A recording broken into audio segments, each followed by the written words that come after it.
This year, I read every single day. I did this by stop watching YouTube videos. Jokes aside, after testing multiple strategies for the past decade, I found out what finally worked and why. Your time is precious, so feel free to skip ahead to a section that speaks most to you.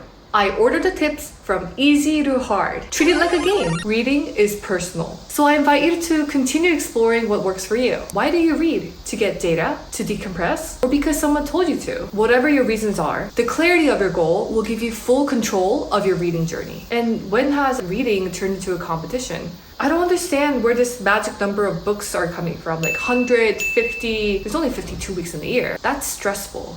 I stopped counting the number of pages and books I'm reading. That made reading a lot more fun. If numbers do matter to you, then by all means, go for it. I shifted my mindset that I will be consistent, even if it's a few sentences, and that is okay. With a much smaller goal in mind, I found myself in a steady rhythm and a state of flow. This leads to my next point. The moment you discover the book no longer serves you, put it down.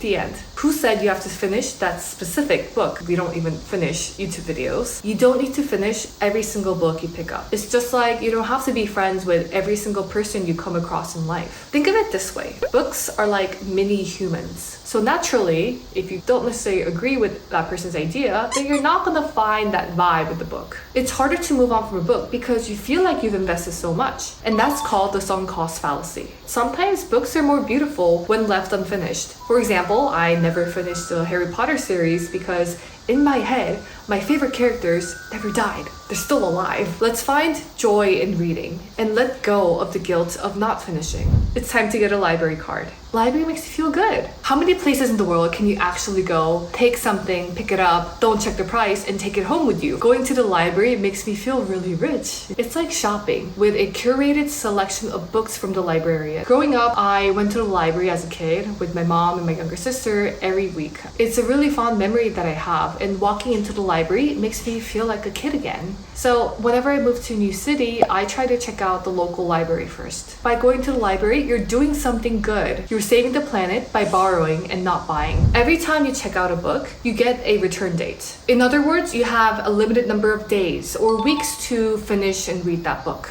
If you're like me, I operate so much better under a deadline. Otherwise, the book I bought will be sitting on the shelf for who knows how long. I know that just use libraries is not a perfect solution. Popular books have a long wait list. And you can't ride on the library books. Maybe libraries are not easily accessible for you or has a small selection. If that's the case, I recommend using Libby. Here's a list of libraries that you can add today to access remotely, even if you don't live in the United States. Feel free to stop here for a screenshot.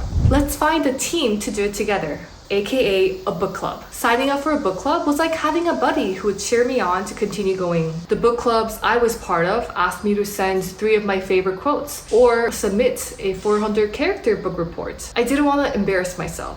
Sitting there kind of silent and not saying anything, feeling dumb. No, that's not what I wanted to feel. So I kept reading. More importantly, book clubs bring diversity. Diversity in not only the breadth of books, but also in the diversity of ideas. I've been part of a book club where participants were much older than I was. Some were even retired. It was really refreshing to hear points of views I've never considered before, or even experiences I have yet to go through. For instance, when we were reading Sapiens, there was a high school science teacher, and he provided the perspective as a biologist. Another lady was on her 3rd marriage and shared her experience about love when we were reading a French romance novel. Of course, there's planning involved. How many people do you want in your book club? How long should we talk about the book? How do we even decide what book we're going to read together? Explore different combinations and see what sticks for you. As a reference, the largest book club I was part of consisted of 16 people. We met for 4 months, once a month on a Sunday morning, and talked about a book for 3 hours. One of my more casual book club was with 2 of my closest college friends from sorority, and we read 1 book together over Zoom for 45 minutes. In our final stage, I like to call this the boss level. Find speaker series in your local universities or bookstores. Compare how this feels. A 400-page book printed in black and white that feels pretty heavy versus authors sitting on a couch. You raise your hand, ask a question. Going to book talks makes reading a lot more personal. Imagine meeting these interesting people in real life. Meeting the author is also a great way to make memories. You can challenge yourself to ask a question to the author or attend the event with your siblings or friends. Every time I ask a question to the authors, I feel like I have a small moment of connection with them. So I really like going to these author events. Also, life is short, so I want you to fill your life with bits and pieces of memories that you will cherish. One of my favorite author talks was at Wharton when the CEO of Disney was visiting. I still remember I finished my final exam within an hour and ran to the auditorium. One question from the audience was, who is your favorite Disney princess?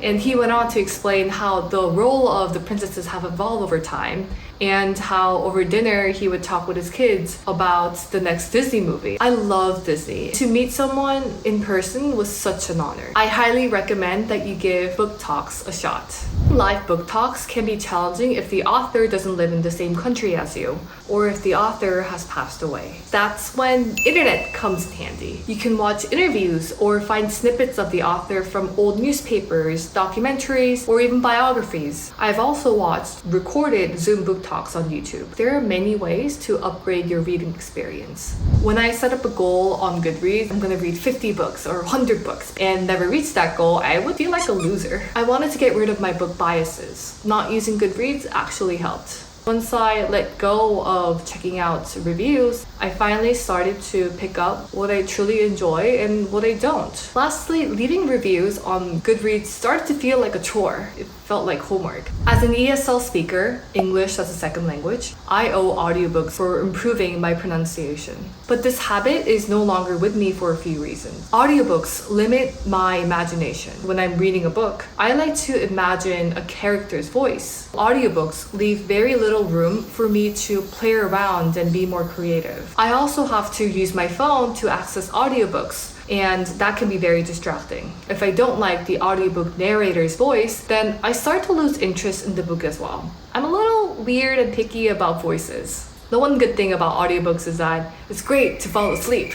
Watching online must-read book lists gave me a false sense of illusion that I'm reading, but I'm actually not. I'm just spending time on my phone. So I would save all the books that are life-changing, that you should read before 30, that will make you rich, but never got to actually reading the books. You are much better off getting book recs from people who actually know you. I think these apps shorten my attention span, and it makes me feel like I'm cheating on the author because I shrink all their effort into a few pages. Did any of these tools work for you?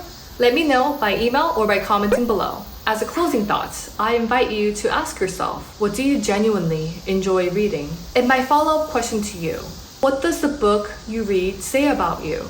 The moment you pick up the book, you decide the person that you want to be. The choice is yours. I will mix things up for our next video. It will be a combination of how-to and life lessons. Until then, stay healthy and enjoy reading.